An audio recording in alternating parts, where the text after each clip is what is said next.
Hello beautiful people, അപ്പോൾ എല്ലാവരും happy ആയിട്ട് സേഫ് ആയിട്ടിരിക്കുന്നു വിശ്വസിക്കുന്നു. എനിക്കറിയില്ല എൻ്റെ വോയിസ് എത്രത്തോളം കൺവേയിങ് ആണെന്നുള്ളത്, കാരണം ഭയങ്കര മഴയാണ്. ഞാൻ മഴ പോട്ടെ വെച്ച് നിന്നിട്ട് ഇത്രയും സമയമായിട്ട് മഴ പോയിട്ടില്ല. പിന്നെ വിചാരിച്ചു ഓക്കെ വാട്ട് എവർ എടുക്കാം എന്നത്, വീഡിയോ എടുക്കാം എന്നുള്ള രീതിയിൽ ഞാൻ കഴിഞ്ഞ ദിവസം ഒരു വീഡിയോ അപ്ലോഡ് ചെയ്തിട്ടുണ്ടായിരുന്നു. നമ്മുടെ ആദിത്യ എന്ന് പറഞ്ഞ കുട്ടീൻ്റെ ആത്മഹത്യയുമായിട്ട് ബന്ധപ്പെട്ടിട്ടുള്ള റീസണും കാര്യങ്ങളും. സൈബർ ബുള്ളിങ് ആണ്. കുട്ടി ഒരു എന്താ പറയുക, നല്ലൊരു രീതിയിലുള്ള സൈബർ ബുള്ളിങ്ങും കാര്യങ്ങളും ഫേസ് ചെയ്തിട്ടുണ്ടായിരുന്നു. അപ്പം അതിനെ തുടർന്നുള്ള മനോവിഷമത്തിലാണ് ആത്മഹത്യ ചെയ്തത് എന്നുള്ളത് ഞാനടക്കമുള്ള ഒരുപാട് പേര് അങ്ങനെയാണ് വിശ്വസിച്ചിരുന്നത്. പക്ഷേ അല്ല, ഇപ്പം പുറത്തു വന്നിട്ടുള്ള വീഡിയോസൊക്കെ നിങ്ങൾ കണ്ടിട്ടുണ്ടാവും. ആ കുട്ടീൻ്റെ വീട്ടുകാരുടെ പ്രതികരണങ്ങളും കാര്യങ്ങളും. വീട്ടുകാർ വളരെ കൃത്യമായിട്ട് പറയുന്നുണ്ട്, സൈബർ ബുള്ളിങ് കൊണ്ടല്ല എന്തായാലും ആദിത്യ ആത്മഹത്യ ചെയ്തിട്ടുള്ളത്. ആ കുട്ടി ഒരു പയ്യനുമായിട്ട് റിലേഷൻഷിപ്പിലായിരുന്നു. ആ പയ്യൻ ചതിച്ചതിനെ തുടർന്ന്, അതായത് ബ്രേക്കപ്പ് ആവാനുള്ള റീസൺ ഇവർ പറയുന്നത്, പിന്നെ ഈ ആദിത്യ റിലേഷൻഷിപ്പിൽ ഉണ്ടാവുമ്പോൾ തന്നെ വേറൊരാളുമായിട്ട് ആ പയ്യന് റിലേഷൻ ഉണ്ടായിരുന്നു എന്നുള്ളതാണ്. അത് ഈ കുട്ടിക്ക് സഹിക്കാൻ വേണ്ടി പറ്റിയിട്ടില്ല. അങ്ങനെയാണ് ഇവർ ബ്രേക്കപ്പ് ആവുന്നത് എന്നാണ്. പക്ഷേ നമ്മൾ കണ്ടിട്ടുണ്ടായിരുന്നു, നമ്മുടെ ഡൂഡിൻ്റെ സീക്രട്ട് ഏജൻറ്റിൻ്റെ വീഡിയോയിൽ കണ്ടിട്ടുണ്ടായിരുന്നു, RJ സുമി എന്ന് പറഞ്ഞ ചേച്ചിൻ്റെ അടുത്ത് ഈ കുട്ടി ബ്രേക്കപ്പിൻ്റെ റീസൺ പറഞ്ഞിട്ടുണ്ടായിരുന്നത് ജാതിയുടെയും മതത്തിൻ്റെയും പേരിൽ ആണെന്നാണ്. അതായത് ഈ കുട്ടി ഹിന്ദു, ഈ പറയപ്പെടുന്ന പയ്യൻ ക്രിസ്ത്യനുമാണ്. അപ്പം അങ്ങനെയാണ് വീട്ടിൽ സമ്മതിക്കാണ്ടിരുന്നത്. അതിൻ്റെ പേരിൽ കുട്ടി ഒരുപാട് അനുഭവിച്ചു. ചിലപ്പോൾ ഇവർ മതം മാറാൻ അങ്ങനെ എന്തെങ്കിലും ആയിരിക്കും, അങ്ങനെ അനുഭവിച്ചു. അപ്പോൾ അത് ലാസ്റ്റ് അങ്ങോട്ട് പോവില്ല എന്ന് തോന്നിയത് കൊണ്ടാണ് നമ്മളത് വേണ്ട എന്ന് വെച്ചത് എന്നാണ് ഈ കുട്ടി തന്നെ, ഈ മരിച്ച കുട്ടി തന്നെ RJ സുമി എന്ന് പറഞ്ഞ അവരടുത്ത് പറഞ്ഞിട്ടുണ്ടായിരുന്നത്. അല്ലാണ്ട് ഇവർക്ക് ഈ പയ്യന് വേറെ റിലേഷൻഷിപ്പ് ഉണ്ടായിരുന്നത് കൊണ്ടാണ് ബ്രേക്കപ്പ് ആയത് എന്ന് പറഞ്ഞു കേട്ടിട്ടില്ല. ഇനി നമുക്കറിയില്ല കേട്ടോ. സീരിയസ്ലി നമ്മളിപ്പം കറൻ്റ്ലി വരുന്ന സാധനങ്ങൾ വെച്ചിട്ടാണ്, വന്ന ന്യൂസുകൾ വെച്ചിട്ടാണ് പറയുന്നത്. ഇനിയിപ്പം ഈ പറയപ്പെടുന്ന ആൺകുട്ടിക്ക് കാര്യങ്ങൾ പറയാനുണ്ടാവും, ഇവരുടെ സൈഡ് പറയാനുണ്ടാവും. അതും കൂടി വരുമ്പം ചിലപ്പം നമ്മൾ പ്രതീക്ഷിക്കാത്ത കുറേ സാധനങ്ങളായിരിക്കാം വരുന്നത്. What ever it is. അങ്ങനെ ഇപ്പം വന്നിട്ടുള്ളത് ഈ കുട്ടീൻ്റെ ഫാമിലി പറയുന്നത്, ആ പയ്യനെ റീസെൻ്റ്ലി ഈ കുട്ടി കാണാൻ ഇടയാവുകയും വേറൊരു പെൺകുട്ടിയുടെ കൂടെ കാണാൻ ഇടയാവുകയും, എനിക്ക് നിൻ്റെ അടുത്ത് ഒന്ന് സംസാരിക്കാൻ പറ്റുമോ എന്ന് ചോദിച്ചപ്പോൾ അവൻ ഇനി സംസാരിക്കേണ്ട ആവശ്യമൊന്നുമില്ല എന്ന് പറഞ്ഞത് ഈ കുട്ടിക്ക് ഭയങ്കരമായിട്ട് സങ്കടമായി. ഒന്നാമത് നമ്മൾ റിലേഷൻഷിപ്പിൽ ഉണ്ടായിരുന്ന ആളാണ്. ആ ആളെ വേറൊരാളുടെ കൂടെ കാണുന്ന സമയത്ത് നമുക്ക് നോർമലി ഉണ്ടാകുന്ന ഒരു ഫീലിംഗ് ഉണ്ടാവുമല്ലോ, ഷേ എന്നുള്ളൊരു സാധനം. അതിപ്പോൾ ഈ കുട്ടിക്ക് ഉണ്ടായിട്ടുണ്ടാവാം. അപ്പോൾ അതുകൊണ്ട് നമുക്കൊന്നും കൂടി സംസാരിക്കാമെന്ന് പറഞ്ഞപ്പോൾ അച്ചക്കൻ അത് കഴിഞ്ഞതാണ്, 2-3 മാസം മുന്നേ അവസാനിച്ച സാധനങ്ങളാണ്. നമ്മൾ വെറുതെ അത് സംസാരിക്കുന്നതിൽ അർത്ഥമില്ല എന്ന് പറഞ്ഞത് ഈ കുട്ടിക്ക് സങ്കടം ഉണ്ടാക്കുകയും, അത് ഓൾറെഡി ആ ബ്രേക്കപ്പിൻ്റെ പേരിൽ, ആ ഒരു റിലേഷൻഷിപ്പ് 1 year ഉണ്ടായിരുന്ന ആ റിലേഷൻഷിപ്പ് ബ്രേക്കപ്പ് ആയതിൻ്റെ പേരിൽ ഈ കുട്ടി ഭയങ്കര സങ്കടത്തിലായിരുന്നു, ഡിപ്രഷനായിരുന്നു. പിന്നെ കൂടെ ഈ ഒരു സംഭവം കൂടി ആയപ്പോൾ മണന്നൊന്താണ് ആത്മഹത്യ ചെയ്തേ എന്നാണ് ഈ കുട്ടിയുടെ വീട്ടുകാർ പറയുന്നുള്ളത്. ഈ ഒന്നാമത്തെ കാര്യം എന്താ വെച്ചിട്ടുണ്ടെന്നുണ്ടെങ്കിൽ, ആ പയ്യൻ ഇതാണ് റീസൺ എന്നുണ്ടെങ്കിൽ, ഈ കുട്ടി റിലേഷനിൽ ഉണ്ടാകുമ്പം വേറൊരാളുമായിട്ട് ബന്ധം വെച്ചതാണ് എന്നുണ്ടെങ്കിൽ ആ ചെക്കൻ ചെയ്ത് തെറ്റാണ്. ഓക്കെ, നമ്മൾ ചിലപ്പം അങ്ങോട്ടും ഇങ്ങോട്ടും അടിയായിട്ടോ അല്ലെങ്കിൽ ഈ പറയുന്ന പോലെ റിലീജിയൻ്റെ പേരിലോ പിന്നെ വേറെ സാങ്കേതിക കാരണങ്ങളുടെ പേരിലോ ഒക്കെ ആണെന്നുണ്ടെങ്കിൽ നമുക്ക് കുറേ കൂടിയൊക്കെ നമുക്ക് നമ്മുടെ ഈ മൂവ് ഓൺ ഹീലിംഗ് സ്റ്റേജ് കുറച്ചും കൂടി ഈസി ആയിരിക്കും എന്നാണ് ഞാൻ പറഞ്ഞത്. പക്ഷേ ഈ ചീറ്റ് ചെയ്യപ്പെടുന്ന, നമ്മൾ വഞ്ചിക്കപ്പെട്ടു, ചതിക്കപ്പെട്ടു എന്നൊക്കെ വരുന്ന സമയത്ത് അത് ഒരുപാട് സമയമെടുക്കും.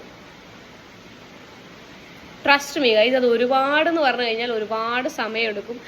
നമ്മൾ ആ ഒരു സത്യം ഉൾക്കൊള്ളാനും, അല്ലെങ്കിൽ നമ്മളെ ആ വ്യക്തി ചതിക്കുകയായിരുന്നു എന്നുള്ളൊരു സാധനം മനസ്സിലാക്കിയെടുക്കാനും അതിൽ നിന്നൊന്ന് മൂവ് ഓൺ ആയി ഹീൽ ചെയ്ത് വരാൻ വേണ്ടിയിട്ടുണ്ടല്ലോ കുറേ ടൈം എടുക്കും. ഓക്കെ, അപ്പം അതുപോലെ തന്നെ പിന്നെ ഇവിടെ നിൽക്കട്ടെ. ഈ കുട്ടീൻ്റെ ബ്രദർ വേറെ ഒരാളുടെ അടുത്ത് പറഞ്ഞ വോയിസ് റെക്കോർഡിൽ പറയുന്നുണ്ട്.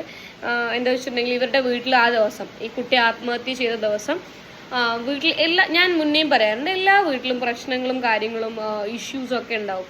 അങ്ങനെ എന്തോ അച്ഛനും അമ്മയും തമ്മിൽ എന്തോ പ്രശ്നം ഉള്ള സമയത്ത് ഈ കുട്ടി എന്തോ അഭിപ്രായം പറഞ്ഞപ്പോൾ ഈ കുട്ടിയുടെ അച്ഛൻ, നീ സംസാരിക്കരുത്, നീ കാരണമാണ് എനിക്ക് പുറത്തിറങ്ങി നടക്കാൻ പറ്റാത്തത്, നിന്നെ കൊണ്ട് ഭയങ്കര ബുദ്ധിമുട്ടാണ് ഈ റീലും കാര്യങ്ങളൊക്കെ ചെയ്യുന്നത് കൊണ്ട്, പിന്നെ അല്ലെങ്കിൽ ഈ റിലേഷൻഷിപ്പ് മൊത്തം ആൾക്കാർ അറിഞ്ഞത്. എനിക്ക് തോന്നുന്നു ഇവർ കപ്പിൾ വീഡിയോസ് കാര്യങ്ങൾ ചെയ്തുകൊണ്ടായിരുന്നു. കുറേ വീഡിയോസ് ആ കുട്ടിയുടെ അക്കൗണ്ടിൽ കിടക്കുന്നുണ്ട്. അപ്പം ഞാൻ വിചാരിച്ചുകൊണ്ടിരുന്നത് ഇവർ തമ്മിൽ വേറെ ഇഷ്യൂസ് കൊണ്ടല്ല ബ്രേക്കപ്പ് ആയത്, റിലീജിയൻ്റെ കാരണം കൊണ്ടാണ് എന്നുണ്ടെങ്കിൽ വീഡിയോസ് ഒന്നും ഡിലീറ്റ് ചെയ്യേണ്ട കാര്യമില്ല. തമ്മിൽ പ്രശ്നങ്ങളൊന്നുമില്ലല്ലോ. നമ്മൾ വഞ്ചിക്കപ്പെടുകയൊക്കെയാണെന്നുണ്ടെങ്കിൽ നമ്മൾ വീഡിയോസൊക്കെ റിമൂവ് ചെയ്ത് അവൻ്റെ ഓർമ്മകളിൽ ഇനി ഒരാളും എന്നെ ആളുടെ കൂടെ കാണരുത് എന്ന് ചിന്തിക്കുകയുള്ളൂ. അതല്ല, ഈ ഒരു റീസൺ കൊണ്ടൊക്കെയാണ്, റിലീജിയൻ വേറെ ആ ഇഷ്യൂ ആണെന്നുണ്ടെങ്കിൽ ഫ്രണ്ട്സായി മുന്നോട്ട് പോകുന്നതിലോ അല്ലെങ്കിൽ വീഡിയോസ് ഡിലീറ്റ് ചെയ്യേണ്ട കാര്യം, അങ്ങനെയാണ് ഞാൻ വിചാരിച്ചിരുന്നത്. ഓക്കെ, അപ്പം ഈ കുട്ടീൻ്റെ പ്രൊഫൈലാണെന്നുണ്ടെങ്കിലും ആ ആളുടെ പ്രൊഫൈലിലും ഉണ്ട് തോന്നുന്നു. ഈ കുട്ടീൻ്റെ പ്രൊഫൈലിൽ എന്തായാലും ഉണ്ട്, വീഡിയോസൊക്കെ അവിടെ തന്നെ കിടക്കുന്നുണ്ട്. അപ്പം അച്ഛനിങ്ങനെ പിന്നെ ഈ കുട്ടീൻ്റെ അടുത്ത് നീ സംസാരിക്കേണ്ട, നീ കാരണം പുറത്തിറങ്ങി നടക്കാൻ പറ്റുന്നില്ല, നാണക്കേടാണ്, ആനയാണ് തേങ്ങയാണെന്നൊക്കെ പറഞ്ഞപ്പോൾ അത് ഭയങ്കരമായിട്ട് സങ്കടം വന്ന്, പിന്നെ ഇനി എന്നെക്കൊണ്ട് നിങ്ങൾക്ക് ആർക്കും ഒരു ബുദ്ധിമുട്ടുണ്ടാവില്ല എന്ന് പറഞ്ഞിട്ടാണ് ഈ കുട്ടി പോയി തൂങ്ങിയത് എന്ന് വേറൊരു വോയിസും വരുന്നുണ്ട്. ഇതിപ്പം എന്താണെന്നറിയില്ല, ആരുടെ ഭാഗത്താണ്, ഇപ്പം ഇവരുടെ പാരൻസിൻ്റെ ഭാഗത്താണോ, പിന്നെ അല്ലെങ്കിൽ ഈ പറയുന്ന പയ്യൻ്റെ ഭാഗത്താണോ, ആരുടെ ഭാഗത്താണ് ശരിയും തെറ്റും എന്നുള്ളത് നമുക്കറിയില്ല. എന്തായാലും ഇപ്പം അന്വേഷണങ്ങളും കാര്യങ്ങളൊക്കെ നല്ല രീതിയിൽ നടക്കുന്നുണ്ട്. അപ്പം നമുക്ക് മനസ്സിലാവും.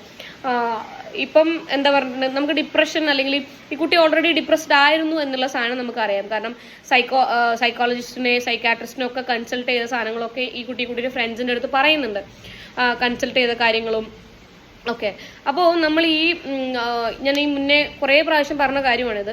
ഡിപ്രഷൻ എന്ന് പറഞ്ഞ സ്റ്റേജിലൂടെ കടന്നു പോകുന്ന ആൾക്കാർ, ഓവർ ആൻസൈറ്റി ഓവർ തിങ്കിങ് ഒക്കെ ഉള്ള ആൾക്കാർക്ക് ചെറിയ കാര്യം മതി, അങ്ങനെ ഒരു പ്രശ്നമുണ്ട്. ഇപ്പം നമ്മളെ ഓപ്പോസിറ്റ് നിൽക്കുന്ന ആൾ വെറുതെ ചിലപ്പം തമാശയ്ക്ക് വരെ എന്തെങ്കിലും പറഞ്ഞു കഴിഞ്ഞാൽ നമുക്ക് ഭയങ്കര സങ്കടം വരും. അപ്പം നമുക്ക് ആ ഒരു സെക്കൻഡിൽ തോന്നുന്ന ഒരു തോട്ടാണിത്. പിന്നെ എന്നെ ആർക്കും വേണ്ട, എന്നെ ഒന്നിനും കൊള്ളില്ല, അല്ലെങ്കിൽ ഞാൻ കാരണം എല്ലാവർക്കും ഭയങ്കര ബുദ്ധിമുട്ടാണെന്നൊക്കെ തോന്നുന്ന ആ ഒരു സമയമുണ്ടല്ലോ, അത് ഈ പ്രത്യേകിച്ച് ആള് സ്ട്രെസ്ഡ് ആണ്, ഡിപ്രസ്ഡ് ആണ്, ഫ്രസ്ട്രേറ്റഡ് ആണ്. അപ്പം അങ്ങനെയൊക്കെയുള്ള സമയത്ത് ഇങ്ങനെ ചെറിയ ചെറിയ കാര്യങ്ങളാവട്ടെ അല്ലെങ്കിൽ ചില വാക്കുകളാവട്ടെ അത് ഭയങ്കരമായിട്ട് എഫക്റ്റ് ചെയ്യും എന്നുള്ളതാണ്.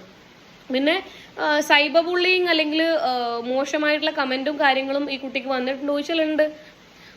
ആ ഒരു ബ്രേക്കപ്പ് കഴിഞ്ഞതിന് ശേഷം ഈ കുട്ടിക്ക് അങ്ങനെയുള്ള സാധനങ്ങൾ വന്നിട്ടുണ്ട്. ഞാൻ മുന്നേയും പല പ്രാവശ്യം പറഞ്ഞിട്ടുള്ള ഒരു കാര്യമാണ്, ഇപ്പം ഒരുമിച്ച് വീഡിയോസ് കാര്യങ്ങൾ ചെയ്തിരുന്നു, റിലേഷൻഷിപ്പിലായിരുന്നു, അത് ബ്രേക്കപ്പ് ആയാൽ അവരുടെ ആ ആളുടെ വഴിക്കും ഈ ആൾ ഇയാളുടെ വഴിക്കും, അവരിപ്പം നിങ്ങളുടെ അടുത്ത് വന്നിട്ട് ആ ആളെ ചീത്ത വിളിക്കണം, ഈ ആളെ ചീത്ത വിളിക്കണം എന്ന് പറയുന്നില്ലല്ലോ. പിന്നെ നിങ്ങൾ എന്തിനാണ് അവരെ പോയി ചീത്ത വിളിക്കാൻ നിൽക്കുന്നത്? അല്ലെങ്കിൽ ആ കുട്ടീനെ കുറേ ബോഡി ഷെയ്മിങ് ചെയ്തിട്ടുള്ള കുറേ കമൻസ് ഞാൻ കണ്ടിട്ടുണ്ട്.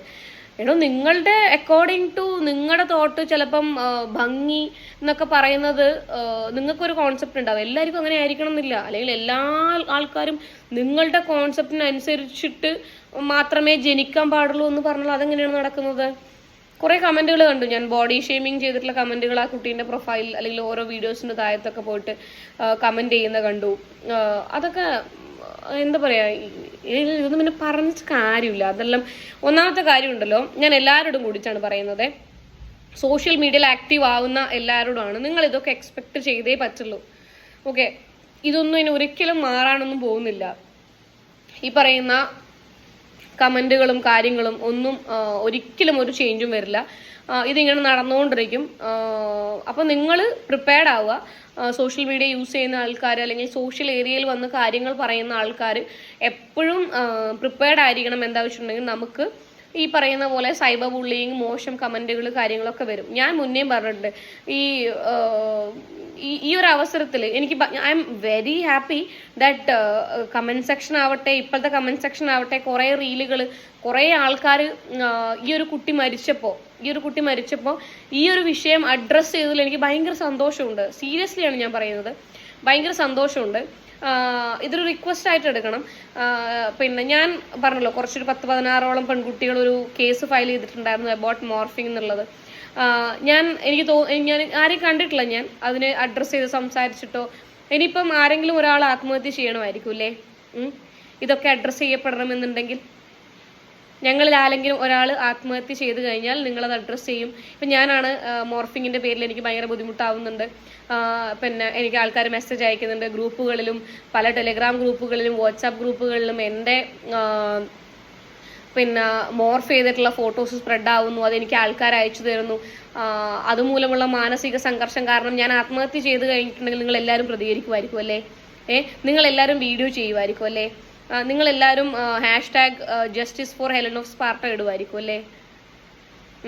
എന്നിട്ട് കമന്റിൽ കുറച്ച് ആൾക്കാർ വന്ന് പറയുമായിരിക്കും അല്ലേ, ആ കുട്ടി ജീവനോടെ ഇരിക്കുമ്പോൾ എല്ലാവരോടും പറഞ്ഞതാണ് മോർഫിംഗ് ഭയങ്കര പ്രശ്നമാണെന്ന് പറഞ്ഞതാണ്, അന്ന് ആരും ശബ്ദമുയർത്തിയില്ല, ഇന്ന് ആ കുട്ടി മരിച്ചപ്പോൾ നിങ്ങൾക്ക് എല്ലാവർക്കും നാവുണ്ട് എന്ന് അന്ന് നാവില്ലാത്തവൻ വരെ വന്ന് കമന്റ് ഇടുമായിരിക്കും അല്ലേ? അങ്ങനെയാണത്. ഒരു ജീവൻ പോകണം. ഞാൻ മുന്നേയും പറഞ്ഞിട്ടുണ്ട്, ഇപ്പം ഞങ്ങളിൽ ഇത് അനുഭവിക്കുന്ന ഈ മോർഫിംഗ് കൊണ്ട് ബുദ്ധിമുട്ട് നേരിടുന്ന മോർഫ്ഡ് പിക്ചേഴ്സ് ഇങ്ങനെ ഡെയിലി ഗ്രൂപ്പുകളിൽ കാണുമ്പോൾ അത് ഷെയർ ചെയ്ത് വരുന്ന പിന്നെ ഞങ്ങളും ഈ പറയുന്ന പോലെ സ്ട്രെസ്സും കാര്യങ്ങളും അനുഭവിക്കുന്നുണ്ട്. അത് പിന്നെ നമ്മളിപ്പം അതിലൊന്നും കാര്യമില്ല. ഇനിയിപ്പം നമ്മൾ സ്ട്രെസ് അനുഭവിക്കാൻ മിണ്ടാണ്ടിരിക്കുക എന്നുള്ളതേ ഉള്ളൂ. ഇതൊന്നും എവിടെ എത്താൻ പോകുന്നില്ല എന്ന് ഉറപ്പുള്ളത് കൊണ്ടാണ് സംസാരിക്കാത്തത് എന്ന് വിചാരിച്ചത് നമ്മളെ എഫക്റ്റ് ചെയ്യുന്നില്ല എന്നല്ല. അല്ലെങ്കിൽ നമ്മളിൽ ഏതെങ്കിലും ഒരാൾ ആത്മഹത്യ ചെയ്യണം ഇതൊന്ന് അങ്ങനെയാണോ? എനിക്ക് മനസ്സിലാവുന്നില്ല. വാട്ട് എവർ ഇറ്റ് ഇസ്, അങ്ങനെയുള്ള ഇതെല്ലാം ഞാൻ പറഞ്ഞില്ലേ, നമ്മളിപ്പം ഇവിടെ ഇരുന്ന് പറയാന്നേ ഉള്ളൂ, ഇതൊന്നും മാറാനൊന്നും പോകുന്നില്ല. ഇങ്ങനെയുള്ള ആൾക്കാരിങ്ങനെ ചെയ്തുകൊണ്ടിരിക്കും. അപ്പോൾ സോഷ്യൽ മീഡിയ യൂസ് ചെയ്യുന്ന ആൾക്കാർ നിങ്ങൾ നിങ്ങളുടെ മൈൻഡിനെ അത്രയും പ്രിപ്പയർഡ് ചെയ്യുക. ഇനി എന്ത് തന്നെ വന്നു കഴിഞ്ഞിട്ടുണ്ടെന്നുണ്ടെങ്കിലും എനിക്കത് ഫേസ് ചെയ്യാൻ പറ്റും എന്നുള്ള രീതിയിൽ മൈൻഡിനെ പ്രിപ്പയർ ചെയ്യുക. അല്ലാത്ത ആൾക്കാർ എന്ത് ചെയ്യുക വെച്ചിട്ടുണ്ടെങ്കിൽ നിങ്ങൾക്കിപ്പം ഇതുപോലെയുള്ള കമൻസ് കാര്യങ്ങൾ വരുന്നുണ്ടെന്നുണ്ടെങ്കിൽ ഒന്നെങ്കിൽ കമൻറ്റ് ബോക്സ് ഓഫ് ചെയ്തിടുക, നിങ്ങളുടെ സന്തോഷത്തിന് വീഡിയോസ് ചെയ്ത് പോവുക. അല്ലാത്ത പക്ഷം കുറച്ച് കാലത്തേക്കോ അല്ലെങ്കിൽ കുറച്ച് ടൈമിലേക്കോ നമ്മുടെ സോഷ്യൽ മീഡിയാസ് ഒക്കെ ഷട്ട് ഡൗൺ ചെയ്തിട്ട് നിങ്ങളുടെ മൈൻഡ് ഒന്ന് സെറ്റായി കഴിഞ്ഞ ശേഷം വരിക. ബെറ്റർ ഓപ്ഷൻ എന്ന് പറയുന്നത് എക്സ്പെക്ട് ചെയ്യുക, ഇങ്ങനെയുള്ള സാധനങ്ങൾ വരും എന്നുള്ളത് എക്സ്പെക്ട് ചെയ്യുക, അതിനെ നിങ്ങളത് മൈൻഡ് മെൻ്റലി പ്രിപ്പയർഡ് ചെയ്യുക എന്നുള്ളതാണ്. ഇപ്പം ആദിത്യയുടെ കേസിലേക്ക് വരികയാണെന്നുണ്ടെങ്കിൽ ഈ ഫാമിലിയുടെ സൈഡിൽ നിന്ന് സപ്പോർട്ട് ഇല്ലാത്തൊരവസ്ഥയാണെന്നുണ്ടെങ്കിൽ ഞാൻ മുന്നേ പല പ്രാവശ്യം പറഞ്ഞു മടുത്ത കാര്യമാണിത്. ദയവ് ചെയ്തിട്ട് ബി വിത്ത് യുവർ കിഡ്. എല്ലാ പാരൻസിനോടാണ് പറയുന്നത്, ചെയ്യുന്ന എല്ലാ തെണ്ടിത്തരങ്ങൾക്കും മക്കളുടെ കൂടെ നിൽക്കണം എന്നല്ല ഞാൻ പറഞ്ഞതിനർത്ഥം.